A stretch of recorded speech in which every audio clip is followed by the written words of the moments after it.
The state of Colorado's lawsuit aiming to block the $24.6 billion Kroger Albertsons merger will move forward. 7-Eleven is introducing a range of new hot menu items and beverages. And for the third straight week, the nation's average price of gasoline has climbed. Welcome to Retail Daily, your quick look at the top news from Supermarket News and CSP Daily News. I'm CSP Senior Editor Hannah Hammond. And I'm Supermarket News Editor Tim Engelbarger. Colorado's lawsuit aiming to block the $24.6 billion Kroger Albertsons merger will move forward following a ruling by Denver District Court Judge Andrew Luxon rejecting Kroger's motion to dismiss the case. The ruling follows a similar court decision in Washington state in April. Luxon, in his rejection of the argument, noted that dismissing the Colorado case, quote, would be at odds with numerous rulings recognizing states as co-equal antitrust enforcers, unquote. The Colorado case is somewhat different from the FTC and Washington lawsuits in its accusation that Kroger and Albertsons violated the Colorado State Antitrust Act in January 2022, when union workers at Kroger-owned King Soopers went on strike for 10 days. 7-Eleven is introducing a range of new hot menu items and beverages for the summer. Available at 7-Eleven, Speedway, and Stripes, these offerings include, for the first time, chicken nuggets. Other offerings include a breakfast skillet taquito and Philly cheesesteak taquito, as well as 5-inch personal breakfast pizza, the first available for delivery via 7NOW. Beverages include 7 Select Zero Sugar Sweet Tea, Zero Sugar Kiwi Strawberry, and Zero Sugar Fruit Punch.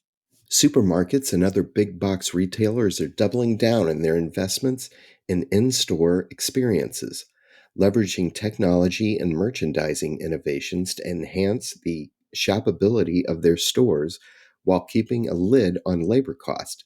Keith Daniels, managing partner at Karl Marx Advisors, told Supermarket News. That's why stores will continue to invest in self-checkout solutions, despite some recent pullbacks, he said, and in merchandising solutions, such as the walk-in refrigerated produce rooms at Food Lion, cafes with in-store seating, and more store-within-a-store departments. Jennifer Bridges, Senior Vice President of Asset Development at Murphy USA, recently retired. Bridges had a 20-plus year career in convenience, working at 7-Eleven before joining Murphy USA in 2017. For the third straight week, the nation's average price of gasoline has climbed, rising 5 cents from a week ago to $3.45 per gallon on July 1st, according to Gas Buddy data. The national average is down 6 cents from a month ago and is 5.4 cents per gallon lower than a year ago. Most areas of the U.S. are comparable to last July 4th, according to Gas Buddy. The U.S. Supreme Court on Tuesday agreed to consider whether the Food and Drug Administration acted properly in barring 2 makers of flavored liquid for e-cigarettes from marketing their products. The justices of the Supreme Court are expected to hear the case, FDA versus Wages and White Lion Investments LLC, doing business as Triton Distribution, in the next term, which begins in October.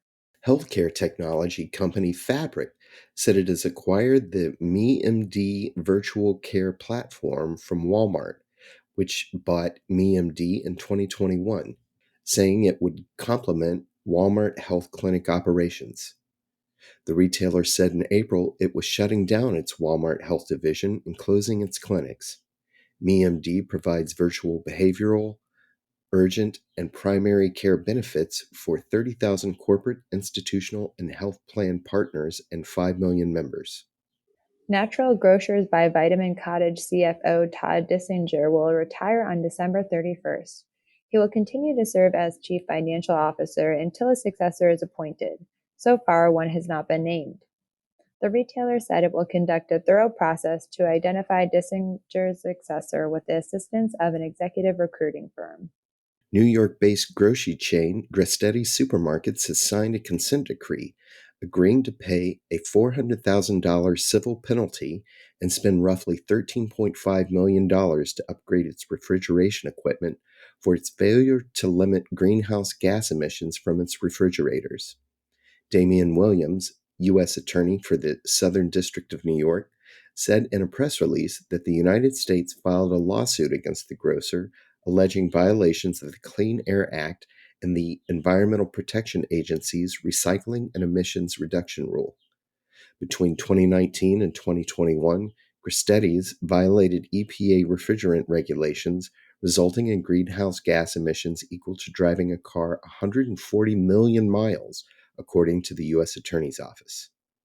The four convenience store food service must-haves are foods that are safe, fast, affordable, and fulfilling, said Rachel Toner of Taste Strategy, who spoke last week at CSP's C-Store Food Service Forum. Toner added, "If you have something in your store that isn't fulfilling a need, it shouldn't be there." Toner said food service differentiators are assortment, taste, and quality, and customer experience.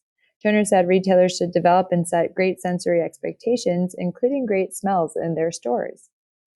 And that will do it for today's episode of Retail Daily. We'll be back on July 8th after the 4th of July holiday. Subscribe on Apple Podcasts, Spotify, and more for your daily dose of retail news. For more on these stories, visit CSP Daily News and supermarketnews.com. I'm Hannah Hammond. And I'm Tim Inkelbarger. Have a great day.